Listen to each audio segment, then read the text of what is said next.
오늘은 출애굽기 22장 1절에서 4절까지입니다. 짧죠? 굉장히 짧습니다. 오늘 출애굽기 22장인데요. 여러분과 제가 오늘은 한 목소리로 같이 한번 4절밖에 안 되니까 교독하지 말고 같이 한번 읽도록 하겠습니다. 1절부터 읽습니다. 사람이 소나 양을 도둑질하여 잡거나 팔면 그는 소 한 마리에 소 5마리로 갚고 양 한 마리에 양 4마리로 갚을 지니라.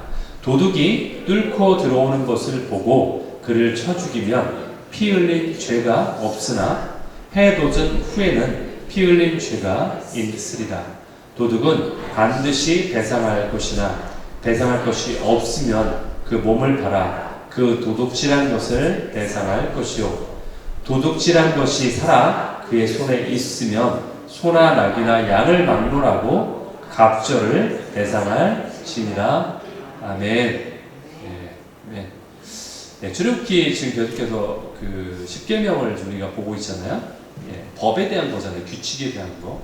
그렇기 때문에 이것을 보면서 하나님의 그 법에 담겨 있는, 그 하나님 우리에게 법을 주신 그 법에 담겨 있는 하나님의 뜻이, 또는 하나님의 정의, 우리가 정의 운동하잖아요. 하나님의 정의가 무엇인가를 한번 이 본문을 통해 살펴보기 원합니다.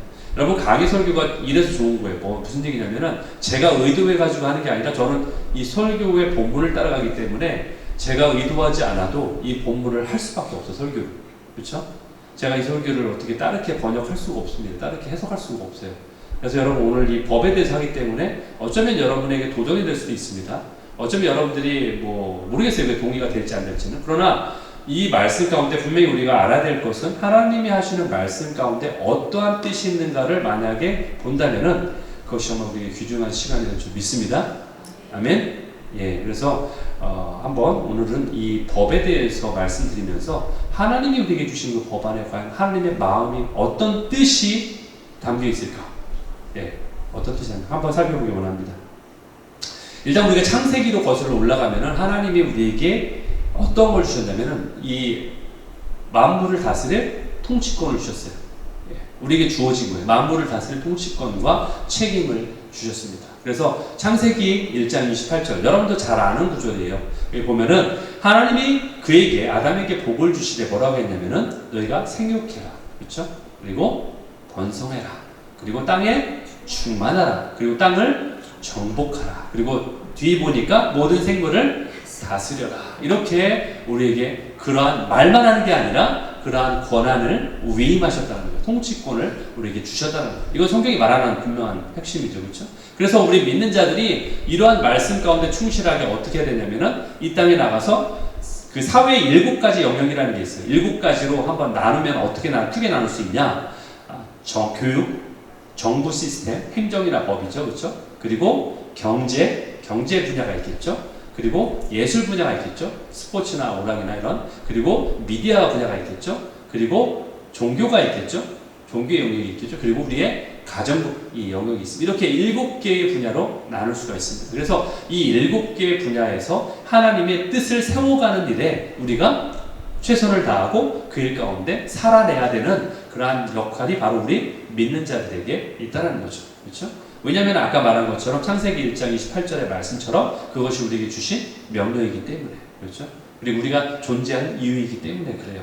그래서 아담이 그런데 어떻게 했냐면 이 세상에서 죄를 짓게 되죠. 그렇죠? 이 땅에서 죄를 짓게 됩니다. 그래서 세상의 신이 되어버렸어요. 사탄이. 그래서 그 사탄에게 그 자신의 가지고 있는 그 권한을 위임하게 돼요. 그래서 공중에 뭐한 자? 공중에 권세 잡은 자. 그래서 그가 공중의 권세를 잡게 되는 거예요. 그것이 그들에게 전가가 되는 거예요. 양도하게 되는 거예요. 고린도후서 4장 4절에 보니까 그 중에 이 세상 신이라고 나와 있죠. 이게 바로 사단이에요. 이 세상 신. 이 세상 신이 믿지 아니한 자들의 마음을 혼미케 한다라고 분명히 성경은 말하고 있어요. 그래서 사단이 그 우리 인간을 죄를 범하게 만든 후에, 원죄를 만들게 된 후부터 계속해서 사단의 계략을 통해서 창조 질서를 무너뜨리고 변질시키고 왜곡시키려고 노력할까요, 안 할까요? 하죠. 가만히 뒷짐지고 가만히 있는 게 아니라 계속해서 하나님의 창조 질서와 체계와 그 구조를 무너뜨리려고 계속 노력하고 있는 게 사단이 하는 짓이에요. 사단이 하는 짓입니다. 오늘 본문에 보면은 10계명의 8번째 계명인 도둑질하지 말라, 이것을 해석하고 있는 거예요. 그래서 이걸 어떻게 지켜야 되는지, 그렇죠? 도둑질했을 경우에 어떻게 해야 되는지를 적용점을 말해주고 있어요. 그래서 본문 말씀해 보니까 당시 소나 양이나 뭐 낙이나 이런 짐승에 대해서 얘기하고 있잖아요. 그런데 이것을 보면서 우리가 생각할 때, 우리는 나는 양이 없는데, 나는 소를 키우지 않는데, 나는 나귀가 없는데 라고 생각하실 수 있는데, 그거는 이제 지금으로 말하면 우리가 가지고 있는 차나 뭐 이런 재산을 얘기하는 거잖아요. 그렇죠? 그 당시에는 그게 재산이니까.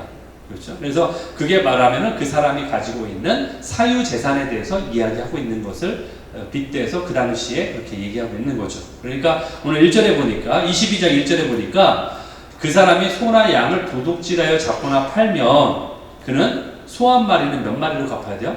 5배로. 5배로. 양 한 마리는 4배로 갚아야 된다. 굉장하죠? 한 마리 훔쳤으니까 한 마리 갚으라는 게 아니에요. 한 마리 훔쳤으니까 5배로 갚아야 되고, 양은 4마리로 갚아야 된다. 이렇게 얘기하고 있습니다. 심지어는 어떠냐면 그 다음 절에 뭐라고 나오냐면, 심지어는 야, 나 그거 안 팔았으니까 지금 갖고 있어. 내가 훔친 거 갖고 있을 테니까 그대로 너에게 돌려줄게. 이러면 끝나는 게 아니라는 거예요. 만약에 갖고 있어서 돌려줄지라도 어떻게 된다? 2배로 변상해야 된다. 엄격하죠, 그렇죠? 이렇게 성경은 지금 말하고 있는, 오늘 본문이 바로 그 내용이에요. 그래서 여기에서 우리가 하나님의 그 절도에 관련해서, 도둑질, 절도에 관련해서 세우신 원리, 하나님의 그 뜻, 원리를 2가지를 발견할 수 있는데, 첫째는 뭐냐? 너희들이 훔치거나 하는 일로 도둑이 벌금을 내게 하는데, 그 벌금을 나라에게 벌금을 내거나 어떤 정치 기관에 내는 것이 아니라 누구한테 내라? 당사자에게 줘라. 당사자에게 변상하라 라는 것이 바로 하나님의 뜻이라는 거죠.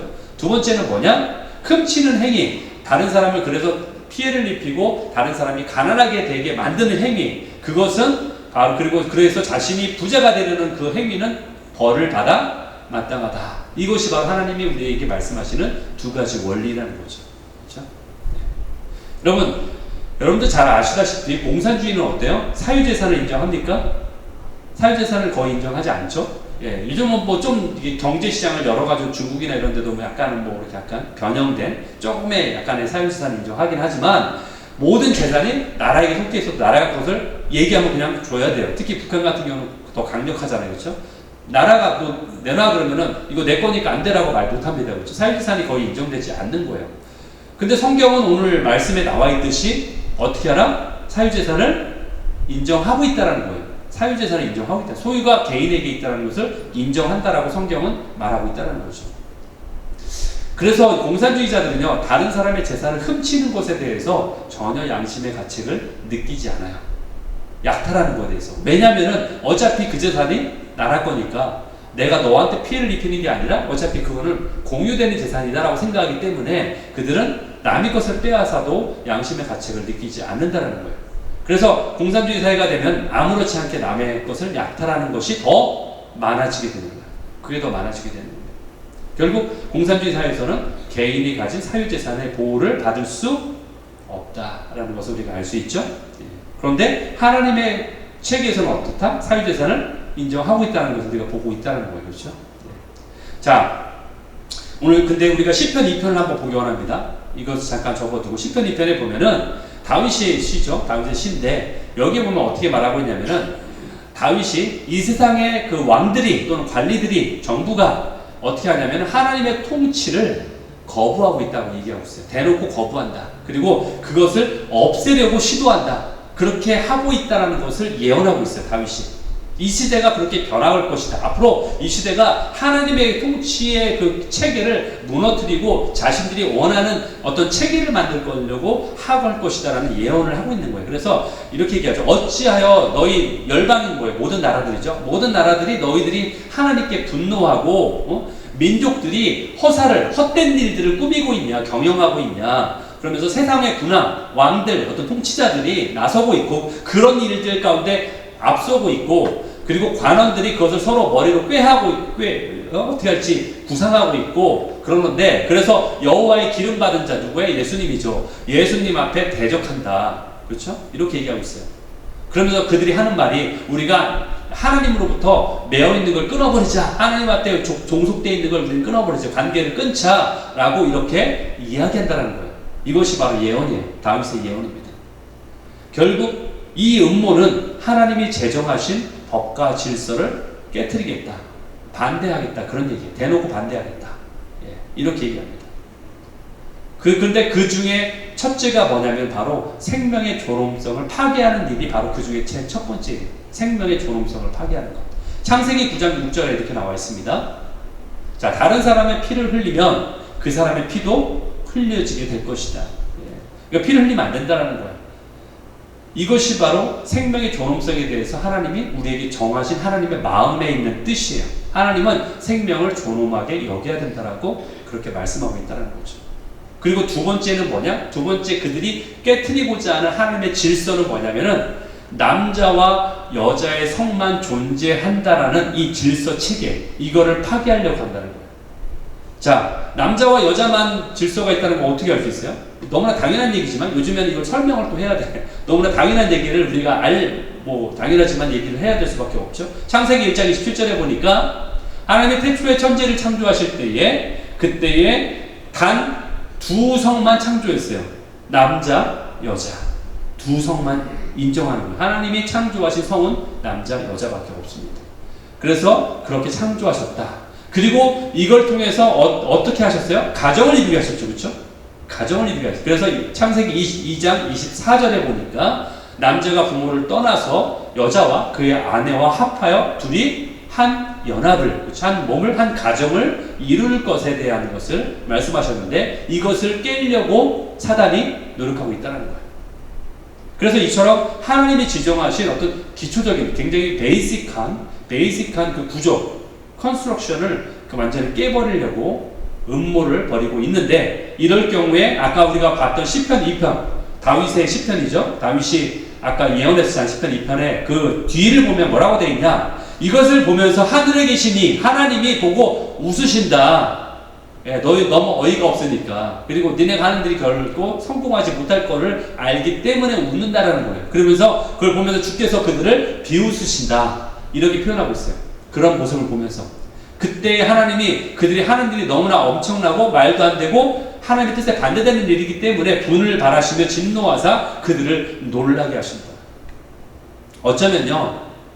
여러분들 이 오클라호마에서 자주 겪게 되는 저 번개와 천둥, 우리를 경각하게 만드는 그러한 하나님의 소리라고 저는 생각해요. 물론 그게 자연현상이긴 하지만 그것을 통해서도 우리를 깨닫게 하시는. 그래서 그런 얘기 있잖아요. 이런 지역에 오나서는 제 짓고는 못 살 것 같다. 제 짓고는 못 살 것 같다. 그런 얘기 하잖아요. 저는 오히려 번개와 천둥이 어디에 있는 거죠? 여러분들 계시록에 보면 4장 5장에 보면은 보좌 주위에서 번개와 천둥이 있습니다. 그러한 현상이 나타나요. 결국 하나님의 보좌가 있는, 저는 어떻게 보면 그 자연현상이라고 말할 수도 있지만 그걸 통해서 하나님이 우리에게 깨닫게 하시는 하나의 도구로 사용할 수도 있다고 생각해요. 저는 그래서 번개 천둥이 무섭기도 하지만 또는 한편으로는 보좌 주변에 저럴 거라는 어떤 상상 속에서 그것이 더 신비롭고 더 좋기도 해요. 어떤 면에서는요. 그렇게 하나님의 분을 바라신다라고 우리에게 말씀하고 있습니다. 그러면서 하나님께 모든 반항하는 정부 권력들에 대해서 경고하고 있어요. 그 다음에 뭐라 하면 시편 2편, 똑같은 시편 2편에서 10절, 12절에 이렇게 나와요. 다윗이 이렇게 얘기하고 있어요. 그런즉 군왕들아, 너희는 지혜를 얻어라. 너희들이 하고 있는 지혜는 지혜라고 생각하겠지만 그 지혜가 아니야. 참된 진리가 아니야. 세상의 관원들아, 너희가 교훈을 얻어야 된다. 참된 교훈을 얻어. 그러면서 11절에 보니까 하나님을 어떻게 해라? 경외해야 된다. 너희가 하나님을 섬기고 그 앞에 떨어야 되고 그 앞에서 즐거워해야 된다. 그리고 그 아들에게 입맞춰야 된다. 이렇게 경고를 하고 있습니다. 결국 하나님을 경외하고 하나님의 이름을 망령되이 일컫지 말아야 된다는 걸 말하고 있죠. 출애굽기 20장 7절에 보면은 내 하나님 여호와 이름을 망령되이 일컫지 말라. 만약에 하나님의 이름을 망령되이 일컫는 자는 죄 없다 함을 얻지 못할 것이다. 이 말이 여러분들 뭐 하나님의 이름하기 욕을 한다든지 미국 사람들이 그런 거 하잖아요. 놀라면 마이 갓 그러죠, 그렇죠? 그런 걸 얘기하는 게 아니에요. 제가 말씀드린 거는 하나님의 이름을 언급하는 자체가 아니라 하나님이 세워놓으신 그 뜻에 반대해서 그것을 역행하는 행위를 할 경우 그것이 바로 하나님의 이름을 망령되이 하는 행위다라는 거죠. 그럴 때에 너희들이 죄가 없다라고 못한다. 내가 그것을 가만히 있지 않겠다라고 말씀하신다는 거예요. 결국 이 하나님이 창조주이시기 때문에 그 앞에 너희들이 엎드려야 된다. 시편 2편에 아까 그 10절에서 12절 말씀이 그거잖아요. 너희들이 그 앞에 엎드려야 된다. 순종해야 된다. 그리고 그분 앞에 떨어야 된다. 그런데 그 뒤에 보면 웃긴 게 뭐냐면 보세요. 여러분 경외함으로 떠는데 그 다음에 즐거워한다는 표현이 나오죠. 그러면 이 두 가지가 서로 상반되게 느껴지지 않습니까? 떠는 거는 두렵다는 얘기고 즐거워한다는 건 너무 행복하고 너무 즐거워하는 건데 이 두 가지가 어떻게 같이 있을 수 있지? 여러분 믿는 자들은요 하나님 앞에 자발적으로 즐거움 가운데 즐거워할 수 있는 거예요. 왜 즐거워할 수 있냐? 하나님 앞에 즐거워하는 것은 절대로 강압적인 게 아니에요. 자발적인 거죠. 왜 자발적이냐? 하나님이 주신 은혜와 그러한 일들이 너무나 감사하기 때문에 자발적으로 즐거워할 수 있게 되는 거예요. 그것이 바로 우리가 주님 앞에 경외함으로 서는 거예요. 하나님을 두려워하는 것도 두 가지가 있다고 제가 말씀드렸죠. 하나님을 두려워할 때 경외함이라는 것은 우리 믿는 자들이 하는 두려움이에요. 여러분이 귀신을 무서워하듯이 이렇게 어떤 엄청난 존재에서 무서워서 두려워하는 게 아니라 하나님의 높음과 그분의 위엄 때문에 우리가 그분을 경외함으로 두려워하는 거예요. 그 두려움과 저 믿지 않은 자들이 하나님이 천둥 번개를 치고 벌하기 때문에 심판으로 두려워하는 것은 서로 다른 두려움이라는 거죠. 우리는 하나님 앞에 경외하며 두려워하기 때문에 그래서 우리는 하나님 앞에서 즐거워할 수도 있다는 거예요. 그것이 바로 우리가 주님 앞에 두려워하는 내용이에요. 경외하는 것. 그렇게 우리가 주님을 즐거워할 수 있다는 거예요. 여러분 우리가 하나님을 즐거워할 수 있는 이유가 있어요. 그것은 즐거워하기 위해서는 우리가 하나님의 마음을 알아야만 합니다. 그래야지 우리가 하나님의 마음을 즐거워할 수 있는 거예요. 하나님의 나를 향한 그 마음이 어떤지를 내가 알 때에 감격할 수밖에 없는 거예요. 나를 향한 하나님의 마음이 어떤지를 내가 알 때에 감격할 수밖에 없어요. 근데 그 하나님의 마음을 알기 위해서는 어떻게 해야 돼요? 하나님과 친해져야 돼요. 여러분들 이런 얘기 하잖아요. 우리가 친구들에게 옛날에 어렸을 때 그런 거 많이 있잖아요. 여러분이 성인 돼가지고 커서는 그런 일이 잘 없는데 어렸을 때는 야 너랑 나랑 친하니까 내가 너한테만 알려줄게 이런 얘기 하잖아요. 그렇죠? 친하니까 내가 너한테만 알려줄게. 내가 이거는 부모님한테도 얘기 안 하는 건데 내 속사정은 나의 어떤 어려움을 너한테만 나눌게. 이렇게 나누잖아요. 그렇죠? 친하면 마음을 나누는 거잖아요. 하나님도요. 하나님과 친하면 하나님은 우리에게 그 마음을 나눠주시는 거예요. 하나님이 어찌 내가 품고 있는 마음을 너에게 알려주지 않겠냐. 알려주지 않고는 행하심이 없다라고 성경에 나와 있어요. 마치 선지자에게 하셨던 것처럼 우리에게도 그 친함을 통해서 우리에게 알려주시는 거죠. 그렇기 때문에 우리가 하나님과 친해질 때, 친밀함을 가질 때 하나님의 마음을 알게 된다는 거예요. 그게 바로 뭐예요? 저 12절 말씀이죠. 지금 여러분 보고 있는 12절 말씀이 그 얘기예요. 그 아들에게 어떻게 하라? 입맞춤해라. 이거는 성적인 표현을 하는 게 아니에요. 그분의 이 입맞춤이 뭐예요? 입으로 하는 거죠. 입에서 나오는 말씀을 얘기하는 거예요. 그분의 말씀 가운데 너희들이 알아야 된다. 그분의 말씀이 멀리 그만큼 친밀함을 얘기하는 거예요. 그리고 또 비유적으로 입맞춤은 친한 사람끼리 입맞춤하지 안 친한데 입맞춤하진 않죠. 남녀간이 아니라 할지라도 저 유럽에서는 서로 인사할 때 입맞춤 하잖아요. 그렇죠? 이렇게 그걸 얘기하는 거예요. 친밀함을 얘기하는 거예요. 그렇기 때문에 하나님과의 그 친밀함의 관계로 들어가면은 너희들이 내 마음을 알게 될 거야.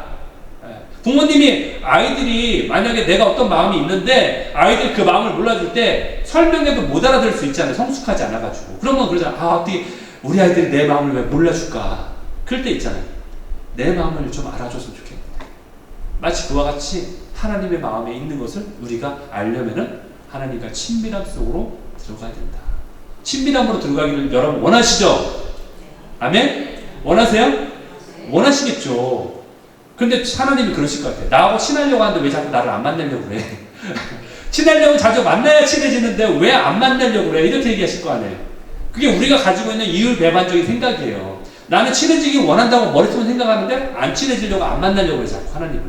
그건 뭐냐? 하나님과 만나는 자체를 종교적인 행위를 생각하기 때문에 돼요.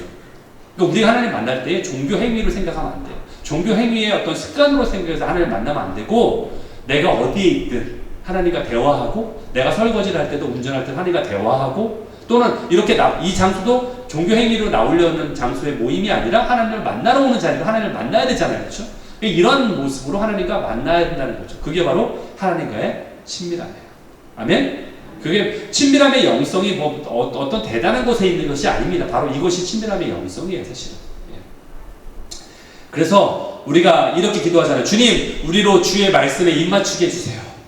주님 말씀에 입맞추게 해주세요. 이것이 바로 아가서 1장 2절에 있는 그 동일한 소원의 얘기. 내게 입맞추기를 원하니. 이것이 바로 신부인 우리가 신랑 되신 예수님께 주님, 나에게 입맞춰주세요. 나에게 가까이 와주세요. 나에게 그 말씀으로 깨닫게 해주세요. 나를 관통해주세요. 꿰뚫어주세요. 이거 나로 깨닫게 해주세요. 주님의 말씀을 이해되게 해주세요. 이것이 바로 주님과 친밀함입니다. 아멘? 이 땅에 하나님을 따르지 않는 군왕들이, 저 세상의 사람들이 하나님의 권위와 질서를 순종하지 않고 오히려 하나님의 질서를 무너뜨리려는 이러한 시대적 상황 속에서 우리 믿는 자들은 어떻게 되는가? 믿는 자들은요, 충성된 증인으로 살아가야 돼요. 여러분, 충성이라고 생각하면 군대를 떠올리게 되잖아요. 그렇죠? 군대 충성, 군대를 떠올리면. 근데 이 군대의 충성은요, 물론 좋게 충성할 수도 있지만 대개는 강압적으로 위에서 시키니까 따라가는 거잖아요. 그런 어떤 의무적인 어떤 그런 충성이 아니라, 충성되다라는 것은 faithful하다, 신실하다는 것. 내가 자원하여서 신실함으로 반응하는 것이 바로 충성된 증인이라는 거죠. 증인이라는 건 뭐예요? 내가 본 거를, 내가 경험한 거를 그대로 얘기하는 거잖아요. 그래서 위증죄를 저지르면 안 되는 거잖아요. 그렇죠? 그러니까 내가 하나님 앞에 경험한 것을 그냥 그대로 말을 전하면 돼요. 그게 증인인 거예요. 어떤 증인? 근데 그것을 변함없이 전할 수 있는 신실한, 처음부터 끝까지 동일한, 일관된, 그것이 바로 신실한, 충성된 증인의 모습이에요. 그렇게 살아야 된다는 거예요. 결국 우리는 전통적인 종교 습관을 반복하는 이러한 교인이 아니라, 저는 교인이라는 말 별로 좋아하지 않습니다. 우리는 성도가 되야 되는 거예요. 예, 교회에 나오는 처치 고어가 아니라, 처치 그냥 교회에 쨍하고 발 찍고 가는, 왔다 갔다 하는 자가 아니라 주님을 만나는 자. 성도는 뭐야? 거룩한 물이잖아요. 주님을 만나는 진정한 하나님의 자녀, 하나님의, 예수님의 신부가 되어야 된다는 겁니다. 신명기 21장 9절에 보니까 너는 이와 같이 여호와께서 보시기에 정직한 일을 행해야 된다. 올바른 일. 정직하다는 것은 세상이 말하는 거짓을 하지 말. 물론 거짓을 하지 않는 것도 중요하지만 여기서 말하는 의미는 올바른 일. 하나님이 원하시는 그 뜻, 그것을 행해야 된다. 라고 말하면서 뭐라고 하냐? 무죄한 자의 피를 흘리게 해서는 돼야 안 돼요? 안 된다. 안 된다. 무죄한 자의 피를 흘려서는 안 된다. 제가 그래서 오늘 법을 얘기하면서 낙태 얘기를 하고 원하는 거예요. 그래서 낙태 얘기를 합니다. 왜? 우리가 충성된 증인으로 살아가는 것의 실제적인 모습이 뭐냐? 여러분, 말은 여러분들이 충성된 증인으로 살아야 됩니다. 나는 이렇게 주님의 뜻을 생각하고 따르겠습니다. 말하면서 실제적인 삶은 그걸 따라주지 않으면 아무 의미가 없죠.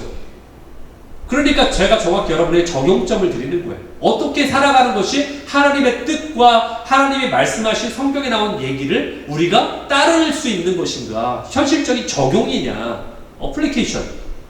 그것을 말씀드리는 거예요. 낙태를 지금 말씀드리는 거예요. 여러분들이 만약에 낙태를 지지하는 법을 제정하는 일, 그러한 법을 제정하는 거죠. 낙태가 허용되고 낙태가 만연되는 일에 만약에 여러분이 투표하고 동의하게 된다면은 그것은 하나님이 지정하신 무고한 사람의 피를 흘리는 것에 대해서 우리가 동의하는 거잖아요. 그러니까 하나님의 뜻에 반대하는 것이 된다는 거예요. 그것을 여러분 심각하게 생각해 본 적 없죠? 남의 일처럼 생각하고 있죠? 그것을 그렇게 생각하셔야 돼요. 성경은 살인하지 말라라고 분명히 말하고 있어요. 아, 목사님, 그거는 구약에 나온 거니까, 구닥다리니까, 신약에서는 바뀌었으니까, 바뀌었어요. 그래서 살인해도 된다는 얘기 아니잖아요. 그렇죠? 제가 지금 농담처럼 얘기하는데, 구약이라고 해서 그게 구닥다리 법이고, 신약은 바뀌는 게 아닙니다. 신약은요, 구약의 토대 위에 세워진 거예요. 법이 바뀌는 게 아니에요. 그래서 예수님이 뭐라고 하셨어요? 나는 율법을 폐하려고, 없애려고, 끝내려고 온 게 아니라 어떻게 하렸다? 완성하려고 왔다라고 말씀하시는 거예요. 이것을 잘못 이해하면은 잘못된 신앙으로 갈 수 있다는 거예요, 여러분. 살인하지 말라. 태중에 있는 아기는 사람입니까? 아닙니까? 뱃속에 있는 아기는. 만약에 여러분이 성경에 대해서 진지하게 이것을 생각하고 숙고하고 믿는 분이라면은 제 대답에 당연히 태중에 있는 아기도 사람이 맞습니다라고 대답을 하셔야 됩니다. 아멘? 여러분 히틀러 얘기를 한번 해보도록 하죠. 히틀러 아시죠? 다 아실 거예요. 히틀러는 유대인 대학살, 홀로코스트라고 하죠. 홀로코스트로 유명한 사람이죠.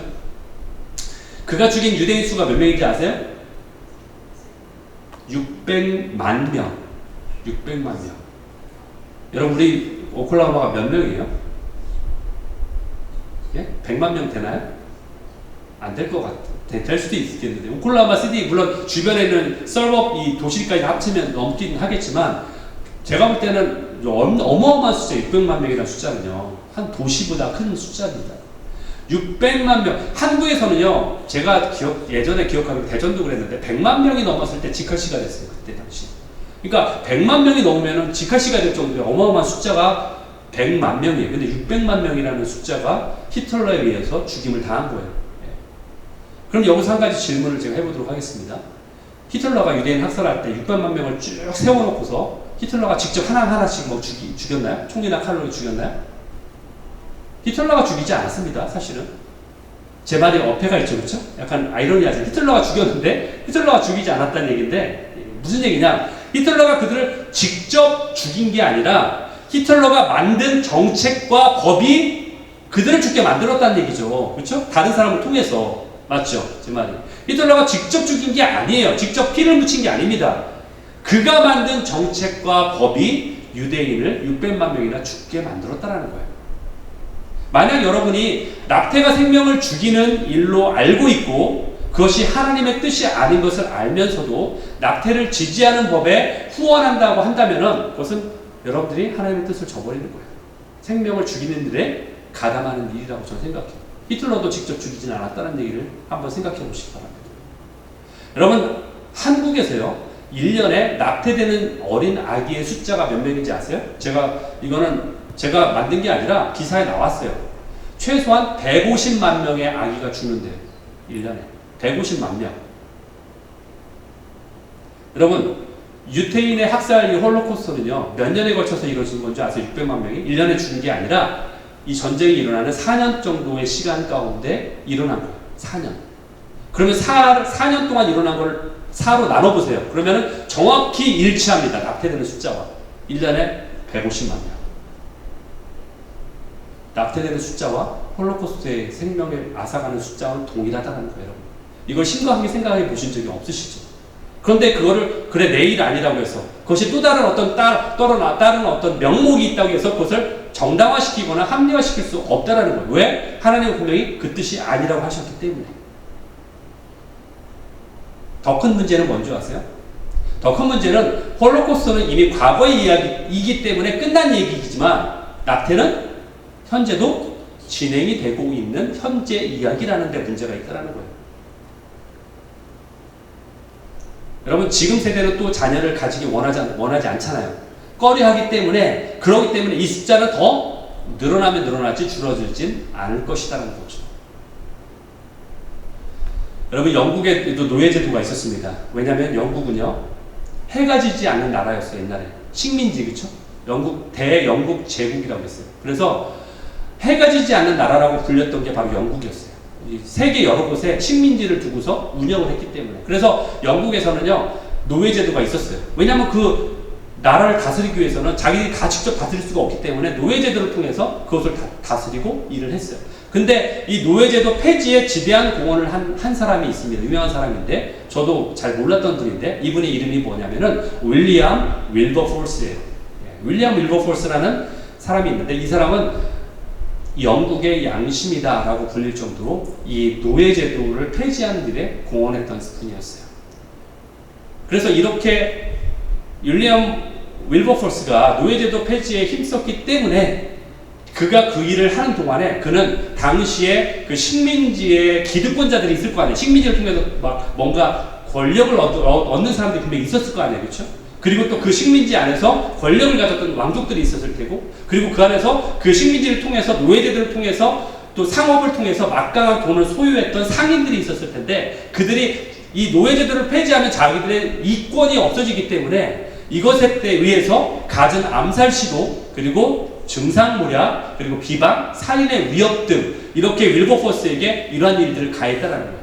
그럼에도 불구하고 윌버포스는요 18년 동안이나 하원 의원으로 있으면서 이 노예제도를 폐지하기 위해서 자신의 입법 활동을 통해서 그리고 모든 수단을 동원해서 그 일 가운데 헌신한 사람이 바로 이 윌버포스였어요. 그리고 마침내 이러한 노력 끝에 그가 자신의 생을 마감하기 딱 3일 전에, 죽기 3일 전에 영국의 식민지에 있는 모든 노예 제도를 해방시킨다, 노예를 해방시킨다라는 법안이 드디어 통과되는 것을 결국 보고서 그가 3일 뒤에 죽음을 맞이할 수 있었다는 것을 알게 됩니다. 근데 그 윌리엄 윌버포스가 뭐라고 얘기했냐면 이렇게 얘기했어요. 이 사람도 믿는 사람이었나 봐요. 이렇게 이야기했다고 해요. 저는 정치 위에 존재하는 한 가지 원리를 알고 있습니다. 그리고 그것을 믿고 있습니다. 우리가 살인하지 말라는 하나님의 계명을 생각할 때에 권력은 이것을 따른다고 말은 하면서도 실질적으로는 어떻게 감히 이 계명에 반대하는 실질적인 일들을 행하고 있는지 모르겠습니다. 우리가 누리게 될 저 영원을 생각한다면 이 세상에 어느 누가 자신의 양심이나 정의의 원칙이나 하나님의 법에 대항하려는 사람이 있을 수가 있습니까? 이렇게 도전하는 인터뷰를 했다고 합니다. 여러분, 요즘 시대는요 믿는 자들조차도 자신의 이익과 성공을 지향하는 시대이기 때문에 이러한 윌버포스의 이러한 생애의 모습은 우리에게 도전이 되는 모습이라고 저는 생각합니다. 여러분, 우리가 엄마의 태 속에 있는 아기를 죽이는 것이 여성의 인권을 위한 것이다라고 주장하고 있죠. 그렇죠? 여성의 인권을 위한 것이다. 그래서 그 법을 제정하는 정책에 우리가 투표하게 된다면 우리는 어떤 것이 됐냐? 바로 하나님의 법과 질서를 대놓고 반대하는 일에 동참하는 것이 된다는 겁니다. 여러분, 이것은요 동성애도 마찬가지예요. 태초에 남자와 여자라는 것을 창조하셨다는 이것을, 진리를 바꾸려고, 그리고 결혼이라는 신성한 제도를 만드신 것에 대해서 우리가 분명히 알고 있음에도 불구하고 이것을 무시하거나 또는 우리 상황과 마음에 따라 바꾸려고 하는 것은 분명히 어두움에 동조하는 행위와 같습니다.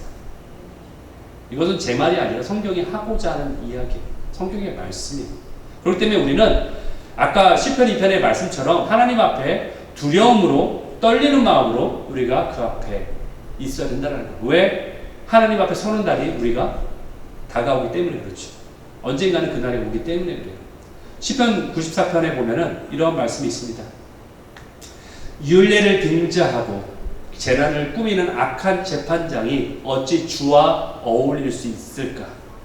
그러면서 21절에 무지한 자를 정죄하여 피를 흘리게 하는 자들이라고 말하고 있습니다. 시편에 나오는 이 악한 재판장, 이것은 악한 것을 합법화시키려는 정부를 뜻하는 거예요. 하나님은 악한 재판장과 전혀 상관하지 않겠다. 나는 그런 자와 교제하지 않겠다라고 분명히 말씀하고 있어요. 우리도 또한 마찬가지여야 합니다. 우리가 악한 재판장을 위해서 투표함을 통해서 그와 연합을 해서는 안 된다라고 성경은 계속해서 여러 곳에서 말씀하고 있습니다. 여러분, 낙태는요 죄 없는 생명이에요. 그렇죠? 죄 없는 생명의 피 흘림을 합법화시키는 거예요. 이러한 낙태 지지에 관한 법률이나 정상적인 결혼에 반대하는 동성애 옹호 법안을 만드는 것들, 이것들은 모두 악한 재판장이 도모하는 것들이라고 생각해야 됩니다.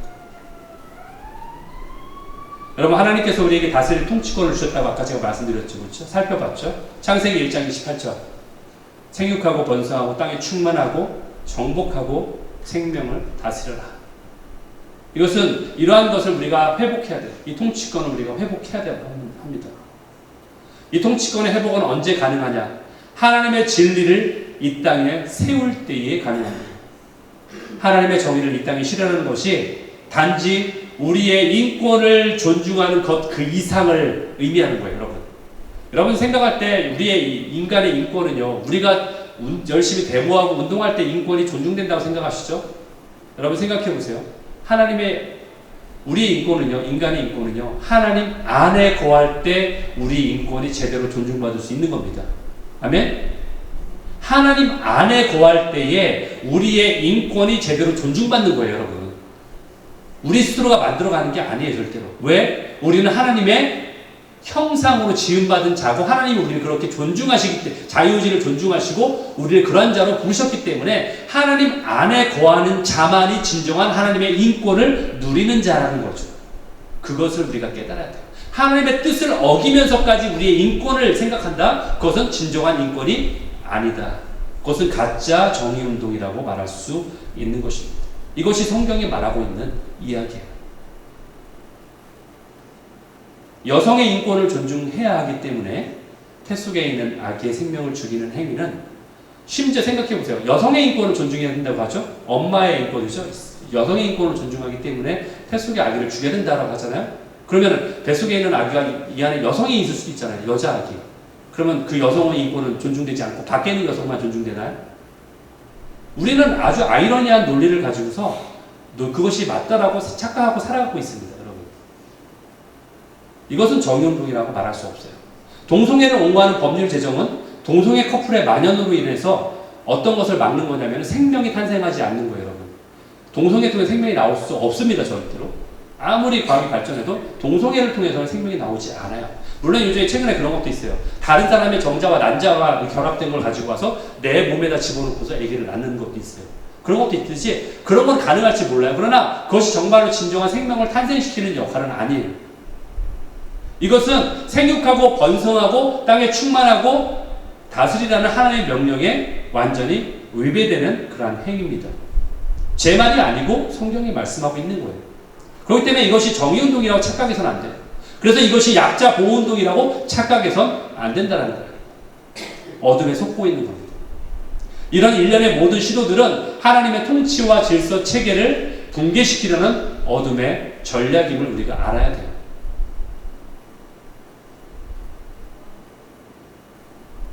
이것을, 그리고 우리는, 하나님은 이러한 모든 통치 권력 위에 최고의 권위에 있는, 그렇죠? 보좌에 계신 분이 바로 예수 그리스도십니다. 그리고 그 예수 그리스도께서 마지막 때에 이 땅에 오실 거예요. 오실 때에 하나님께서는 이 땅의 모든 권세를 예수님에게 이양하실 거예요. 예수님이 이 땅을 다스리게 되실 거예요. 아멘? 그 영원한 결과가 우리에게 있습니다. 그 영원한 결과를 안다면 우리가 구할 것은 충성밖에 없는 거예요. 우리가 구할 것은 충성이다. 이것이 엄중한 주님의 말씀이에요. 그래서 시편 2편에도 하나님이 이러한 우리의 책략과 엉뚱한 모습을 보면서 비웃으신다고 그렇게 말씀하고 있는 거고, 다윗이 그래서 그렇게 예언하고 있는 것입니다. 고린도전서 4장 2절 5절 그리고 맡은 자에게 구할 것은 뭐다? 충성이다. 충성이다. 그리고 그때 모든 이 땅 가운데 충성한 일을 행한 자들 가운데 하나님의 칭찬이 있게 될 것이다. Eternal reward. 하나님의 영원한 상급이 있게 될 것이다. 이렇게 말씀하고 있습니다. 여러분, 우리가 이 땅의 삶을 어떻게 충실하게, 어떻게 충성되게 살아가느냐는 바로 이 땅에서 영원한 삶의 하나님의 뜻을 어떻게 실현하느냐에 달려있다는 거예요. 그래서 제가 이 제목을 이렇게 다 정한 겁니다. 이 땅에서 하나님의 진리를 우리가 어떻게 된다? 연습해야 된다. 이 땅에서는 하나님의 뜻을 하나도 연습하지 않고 하나도 행하지 않으면서 그래, 그냥 하나님이 오셔서 영원한 세계 하나님의 나라에 가면 그때 내가 잘 지킬 거야. 그때는 잘 지킬 수 있겠지 라고 막연하게 생각하는 것은 현명하지 않은 생각이에요. 지금 이 땅에 그 하나님의 뜻과 하나님의 진리를 살아내야 된다는 거예요. 그것이 바로 이 땅에서 하나님의 진리를 연습하는 일이 될 것입니다. 이러한 충성된 증인으로 살아가시는 저와 여러분 되시기를 예수 그리스도 이름으로 축원합니다. 아멘.